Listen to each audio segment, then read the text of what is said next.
0101220115. Di sini saya akan menjelaskan tentang metodologi penelitian kuantitatif yang dimana diampu oleh dosen Dr. Manpan Darajat, MAG. Di sini saya akan membahas metodologi penelitian kuantitatif mulai dari karakteristiknya, metode kuantitatifnya, dan juga jenis-jenis penelitian kuantitatif itu sendiri. Nah, saya akan menjelaskan apa sih metodologi penelitian kuantitatif itu.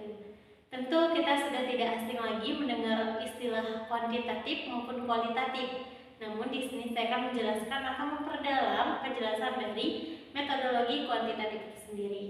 Nah, pengertian kuantitatif yaitu jenis metode yang pendekatan penelitiannya yang digunakan untuk mengumpulkan dan menganalisis data dalam bentuk angka. Tujuannya adalah untuk menguji hipotesis, menemukan pola, dan membuat generalisasi dari hasil yang diperoleh melalui teknik statistik. Nah, biasa ya kalau misalkan kuantitatif ini pasti tidak jauh-jauh dari angka, hipotesis, terus survei itu. Nah, adapun di karakteristik dari penelitian kuantitatif itu ada 7. Yang pertama ada desain. Desain ini adalah rencana atau kerangka kerja sistematis yang digunakan peneliti untuk mengatur bagaimana sih proses penelitian dilakukannya. Jadi sudah terstruktur nih dari awal sampai akhir sebelum penelitian dilakukan agar hasilnya bisa kita uji secara sistematik dan diulang oleh peneliti yang lain. Nah, jadi tadi si desain ini, desain atau gambaran ya, jenis peneliti sebelum peneliti dimulai, di mana kerangkanya sudah kita susuni dari awal sampai akhir. Yang kedua ada tujuannya. Karakteristik dari tujuan itu sendiri yaitu untuk mengukur atau menguji hipotesis, menemukan hubungan antara variabel, dan mengeneralisasi. Contohnya misalkan dari tujuan penelitiannya itu untuk menguji apakah ada hubungannya nggak sih, hubungan signifikasi antara durasi belajar dengan hasil belajar siswa. Nah, selanjutnya ada yang ketiga, teknik pengumpulan data. Karakteristik dari teknik pengumpulan data ini menggunakan instrumen, terus seperti kuesioner, skala sikap, dan observasi terstruktur. Contohnya misalkan peneliti menggunakan kuesioner dari skala 1 sampai 5 nih untuk mengetahui bagaimana sih motivasi belajar siswa itu sendiri. Nah, gitu. Terus yang keempat ada data. Karakteristik dari data ini adalah berupa angka, skor, atau statistik yang bisa dianalisis secara matematis. Contoh misalkan dari nilai matematikanya itu ada 85, 78, atau 92. Jadi berupa angka, data yang sudah ada dari hasil belajar siswa itu sendiri. Terus yang kelima ada sampel. Nah, karakteristik dari sampel ini diambil secara acak dari populasi yang lebih besar. Contohnya misalkan di dalam satu sekolah itu ada 500 orang. Nah, sampel yang diambil itu bisa 100 orang. Jadi tidak semua diteliti atau tidak semua disampel oleh si peneliti itu. Jadi yang disampel itu, yang dicari hasilnya itu cuma 100 dari 500 siswa. Yang selanjutnya itu ada analisis. Karakteristiknya dari analisis itu menggunakan analisis statistik. Tentu kita sudah sering belajar dan juga sering mendengar ya, dari statistik itu ada berbagai macam cara supaya data yang kita masukkan itu relevan atau tidak. Contohnya misalkan dalam pendidikan menggunakan uji T untuk mengetahui apakah nilai siswa yang diajar dengan metode ceramah berbeda signifikan dibandingkan dengan metode diskusi. Nah, selanjutnya yang ketujuh, hubungannya dengan responden. Nah, karakteristik dari poin ketujuh ini, hubungan si peneliti ini dengan responden itu bersifat formal dan tidak mendalam. Jadi si peneliti ini hanya fokus kepada dia membagikan uji tes gitu, membagikan berbentuk tes kepada si siswa itu.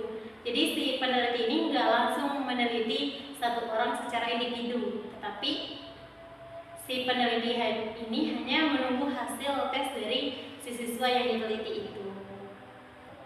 Selanjutnya pada poin kedua yaitu metode penelitian kuantitatif.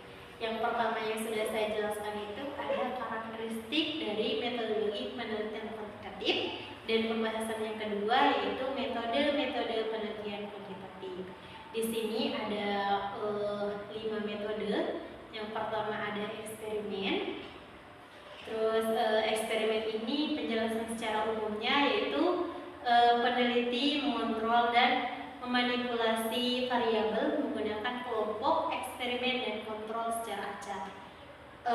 Contohnya dalam pendidikan yaitu meneliti pengaruh video animasi terhadap hasil belajar dengan membandingkan dua kelompok siswa. Nah, jadi kalau eksperimen ini kan si kelompoknya digunakan secara acak nih, ditesnya secara acak. Manakah yang lebih berpengaruh antara kelompok satu dan kelompok yang lainnya? Contohnya kelompok yang satu ini menggunakan metode pembelajarannya itu berupa video, dan yang satunya ini metode pembelajarannya itu berbeda daripada yang video. Manakah yang lebih berpengaruh antara yang dua ini? Apakah yang menggunakan video lebih berpengaruh ataukah yang tidak menggunakan video lebih berpengaruh?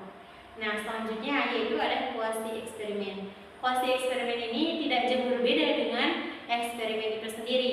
Namun yang membedakan jika kuasi eksperimen ini membentuk kelompoknya tidak secara acak, tidak seperti eksperimen. Tetapi yang kuasi eksperimen ini digabung tidak secara acak. Yang kelompok ini kelas ini yang kelompok ini satu, dan ini yang kelompok ini. Jadi pembentukan pengajarannya atau media pembelajarannya atau metode pembelajarannya itu satu. Contohnya metode pembelajarannya kooperatif, yang kelompok satu kooperatif, kelompok dua juga kooperatif. Jadi tidak sama dengan metode eksperimen. Kalau eksperimen yang satunya menggunakan video dan satunya tidak. Kalau kuasi eksperimen yang sama-sama dua-duanya menggunakan metode yang sama. Selanjutnya ada poin ketiga yaitu metode ex post facto, di mana metode ini mempelajari hubungan sebab akibat dari peristiwa yang sudah terjadi. Jadi tidak ada manipulasi data oleh si peneliti. Jadi kita cuman meneliti hal yang sudah ada gitu, hal yang sudah terjadi di sana gitu. Jadi tidak perlu meneliti atau manipulasi data oleh kita gitu. Selanjutnya ada survei, yang dimana survei ini secara umumnya yaitu mengumpulkan data dari banyak responden menggunakan angket atau kuesioner. Jadi fokus pada pendapat atau persepsi dari responden itu sendiri. Terus yang terakhir ada evaluasi. Evaluasi ini memulai dari efektivitas program atau kebijakan kegiatan tertentu. Jadi hasilnya sesuai atau tidak gitu. Makanya diadakannya evaluasi sendiri supaya kita bisa tahu apakah relevan atau tidaknya. Selanjutnya pada poin ketiga yaitu jenis penelitian kuantitatif. Nah, jenis penelitian kuantitatif yang pertama yaitu ada korelasional, yang dimana meneliti hubungan antara dua atau lebih variabel tanpa menyatakan sebab akibatnya, atau dalam bahasanya tidak ada manipulasi atau perlakuan, hanya melihat apakah dua variabel ini saling terhubung atau tidak. Contohnya dalam judul penelitian hubungan antara motivasi belajar dan prestasi akademik siswa. Itu. Selanjutnya ada kooperatif. Nah, kooperatif ini sendiri yaitu membandingkan dua atau lebih kelompok dalam satu atau lebih variabel, atau ingin mengetahui apakah ada perbedaan antara dua kelompok tersebut ataukah tidak. Contohnya dalam judul kuantitatif, bagaimana sih perbedaan hasil belajar siswa antara metode ceramah dan metode diskusi. Apakah ada perbandingan nih di antara dua tersebut atau tidak? Selanjutnya ada kausalitas. Kausalitas ini yaitu meneliti pengaruh atau dampak suatu variabel terhadap variabel lain. Atau peneliti ingin tahu nih, apakah variabel X mempengaruhi variabel Y. Contohnya misalkan dalam judul penelitian, pengaruh penggunaan media kooperatif terhadap hasil belajar matematika siswa atau hasil belajar pembelajaran siswa. Jenis penelitian yang terakhir itu deskriptif, yang dimana mendeskripsikan atau menggambarkan kondisi atau fenomena apa adanya gitu. Jadi yang segitu peristiwa itu terjadi, ya udah segitu kita teliti gitu. Jadi contoh dalam judul penelitian itu deskripsi tingkat kedisiplinan siswa dalam pembelajaran daring gitu.